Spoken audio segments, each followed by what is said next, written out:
Halo semua, perkenalkan nama aku Nur Malamedia dengan NIM 240103040201 dari jurusan Psikologi Islam dan kelas 24C. Jadi kali ini kita akan bahas observasi psikologi, mulai dari pengertian, jenis, tahapan, teknik pencatatan, dan konsep objektivitas dan bias. Langsung saja kita lanjut. Pertama, kita akan bahas pengertian, tujuan, dan fungsi observasi. Observasi psikologi sebenarnya sederhana, yaitu proses mengamati perilaku seseorang secara sistematis untuk memahami apa yang sebenarnya terjadi pada diri seseorang. Kemudian tujuan dari observasi ini adalah agar psikolog bisa memahami individu tanpa menilai dulu, tetapi lewat data dan perilaku yang nyata. Kemudian fungsi dalam observasi psikologi adalah untuk mengumpulkan data perilaku secara langsung, memahami individu secara mendalam, mengevaluasi perubahan perilaku, dan memvalidasi data lain seperti hasil wawancara atau tes psikologi. Apa aja sih jenis-jenis observasi? Jadi, ada 6 jenis observasi. Yang pertama, partisipan, kedua, non-partisipan, ketiga, terstruktur, keempat, tidak terstruktur, kelima, alamiah, dan yang terakhir, buatan. Mari kita bahas lebih mendalam. Yang pertama, partisipan dan non-partisipan. Partisipan yaitu di mana peneliti ikut terlibat langsung dalam kegiatan yang diamati. Dengan cara ini, peneliti bisa merasakan pengalaman yang sama seperti subjek, jadi datanya lebih mendalam. Tapi kadang bisa jadi kurang objektif karena peneliti terlalu terlibat. Sebagai contoh, seorang peneliti ikut bermain bersama anak-anak di taman sambil memperhatikan bagaimana mereka berbagi mainan. Kelebihannya, data ini lebih mendalam dan natural karena peneliti memahami situasi dari dalam. Namun, kekurangannya bisa kurang objektif karena peneliti ikut terlibat secara emosional. Kemudian, non-partisipan, yaitu peneliti hanya memahami dari luar tanpa ikut dalam aktivitas. Hasilnya lebih objektif, tapi detailnya mungkin tidak sedalam observasi partisipan. Sebagai contoh, peneliti duduk di pojok kelas untuk memahami interaksi siswa tanpa ikut berbicara. Kelebihannya, hasil observasi lebih objektif karena peneliti tidak terlibat langsung. Namun, kekurangannya, data bisa kurang mendalam karena peneliti tidak merasakan situasi secara langsung. Kemudian selanjutnya ada terstruktur dan tidak terstruktur. Terstruktur yaitu observasi yang pakai pedoman atau panduan dari awal.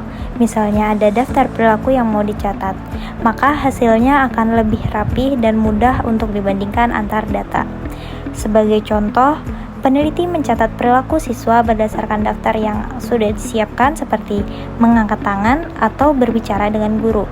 Kelebihannya, data lebih sistematis, mudah dibandingkan antar subjek, namun kekurangannya kurang fleksibel, jadi perilaku spontan bisa terlewat.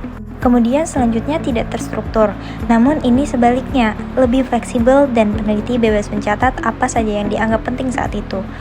Dan ini juga cocok untuk menangkap hal-hal yang spontan, namun hasilnya bisa menjadi agak berantakan karena tidak terstruktur. Sebagai contohnya, peneliti mencatat hal-hal menarik yang terjadi selama kegiatan tanpa daftar tertentu. Kelebihannya, bisa menangkap perilaku spontan dan situasi unik, namun kekurangannya, data bisa berantakan dan sulit dianalisis karena tidak ada format baku. Kemudian alamiah dan buatan. Observasi alamiah dilakukan di lingkungan asli tanpa campur tangan peneliti. Jadi, perilaku yang muncul benar-benar natural. Sebagai contoh, pengamat mengamati perilaku anak di rumah saat bermain dengan keluarganya. Untuk kelebihannya, perilaku yang diamati itu benar-benar natural dan realistis. Namun, kekurangannya sulit mengontrol variabel luar yang bisa mempengaruhi hasil observasi. Kemudian observasi buatan yaitu dilakukan di situasi yang sudah diatur peneliti, misalnya dalam eksperimen. Hasilnya lebih terkontrol, namun bisa jadi kurang mencerminkan kondisi nyata. Sebagai contoh, seorang psikolog membuat situasi permainan di ruangan tertentu untuk melihat kerjasama antara dua anak. Untuk kelebihannya, kondisi menjadi lebih terkontrol dan mudah untuk mengatur variabel penelitian. Namun, kekurangannya, perilaku bisa jadi tidak sepenuhnya alami karena subjek sadar sedang diamati. Next, tahapan observasi. Ini terbagi menjadi 5 tahapan. Yang pertama, persiapan. Di sini peneliti menentukan tujuan observasi, siapa yang diamati, dan di mana lokasinya. Misalnya, kamu mau observasi perilaku anak-anak di taman bermain. Berarti kamu juga harus menyiapkan dulu alat catatannya untuk rencana waktunya. Kemudian kedua, pengumpulan data. Ini bagian inti. Peneliti benar-benar mengamati dan mencatat perilaku yang muncul. Misalnya, mencatat beberapa kali anak berganti mainan atau interaksi mereka dengan temannya. Ketiga, analisis data. Setelah data terkumpul, peneliti mencari pola perilaku. Contohnya, anak yang suka bermain berkelompok atau lebih suka menyendiri. Keempat, mengatasi kendala. Kadang, observasi tidak selalu berjalan lancar. Misalnya, subjek sadar sedang diamati atau suasana terlalu ramai. Nah, di sini peneliti cari solusi agar data tetap valid. Kemudian yang terakhir, faktor keberhasilan. Observasi bisa dibilang berhasil kalau peneliti tetap objektif, mencatat dengan lengkap, dan hasilnya sesuai dengan tujuan awal. Selanjutnya, teknik pencatatan observasi. Ini terbagi menjadi 4 tahapan. Yang pertama adalah checklist, yaitu peneliti punya daftar perilaku dan tinggal mencentang kalau perilaku itu muncul. Kedua, running record. Peneliti mencatat semua perilaku yang terjadi secara terus-menerus selama periode waktu tertentu. Yang ketiga, time sampling, yaitu mencatat perilaku dalam selang waktu tertentu. Misalnya, peneliti mencatat selama setiap 5 menit.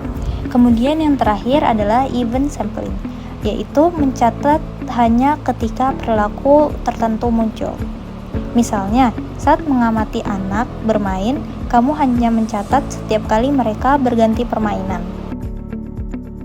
Yang terakhir, kita akan bahas soal objektivitas dan bias observasi. Dalam observasi psikologi, objektivitas itu penting banget, yang artinya kita harus mencatat apa yang benar-benar terlihat, bukan berdasar pendapat atau perasaan pribadi. Tapi dalam praktiknya, bias kadang bisa muncul. Misalnya, kita menilai seseorang berdasarkan perasaan, suka atau enggak suka. Kalau kita suka sama perasaan yang diamati, mungkin kita cenderung menilai perilaku positif terus-menerus. Padahal itu belum tentu begitu. Jadi, peneliti harus berusaha menjaga jarak emosional dan tetap fokus pada perilaku yang nyata agar hasil observasinya valid dan bisa dipercaya. Berikut 2 referensi jurnal observasi psikologi yang saya ambil. Jadi, dari pembahasan tadi dapat kita simpulkan bahwa observasi psikologi itu bukan hanya tentang melihat perilaku seseorang, tetapi juga bagaimana cara kita melihat manusia secara ilmiah dan objektif. Dengan observasi yang tepat, seorang psikolog bisa mengumpulkan data yang akurat untuk asesmen, penelitian, maupun intervensi. Terima kasih sudah menonton video ini, semoga video ini bermanfaat, dan see you! Saatnya sudah Aisyah tadi. Terima kasih dan jumpa lagi.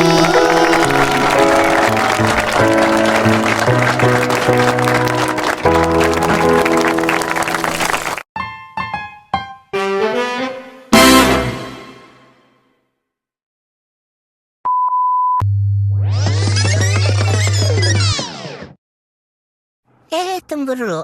Sebelum itu, aku mau kasih video terakhir tentang kebahagiaan aku di psikologi Islam.